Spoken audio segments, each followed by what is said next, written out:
Driving, though, is one of the most common things in Colorado. You most likely, drive where you need to go, and that means that we're all dealing with the cost, as we know, the crashes and those backups. After reporting on these issues for months and months, we've realized it's time to try to create some change. That's why we at News 5 are taking action to drive that change. And with your help over the next year, we're going to be looking for solutions along with you.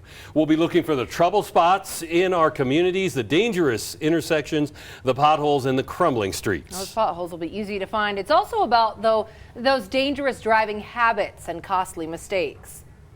Right here, she's on her phone sitting here. It's going to affect your ability to stop, turn, look. This SUV, just the woman's putting on her makeup.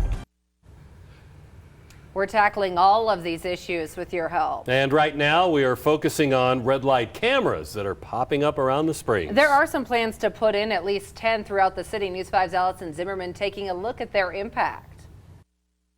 And good morning to you. The first couple of red light cameras started running in April of last year.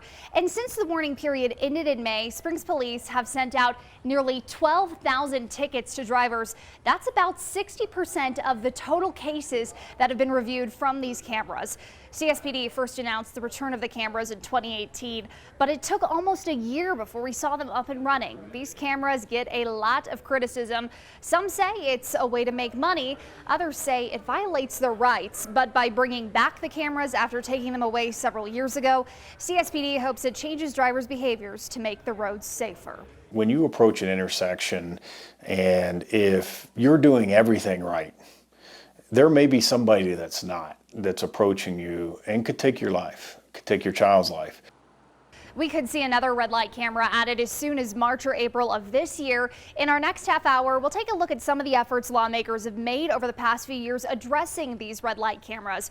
Always watching out for you, Southern Colorado. Allison Zimmerman, News 5. And over the next year, we are working every day in every newscast to bring you stories that are designed to drive this change on Southern Colorado roadways. But we need your help to get it done. You can send your concerns, your suggestions, ideas to Driving Change at KOAA.com, and be sure to check out our special Driving Change section at KOAA.com, as well as the Driving Change Facebook page.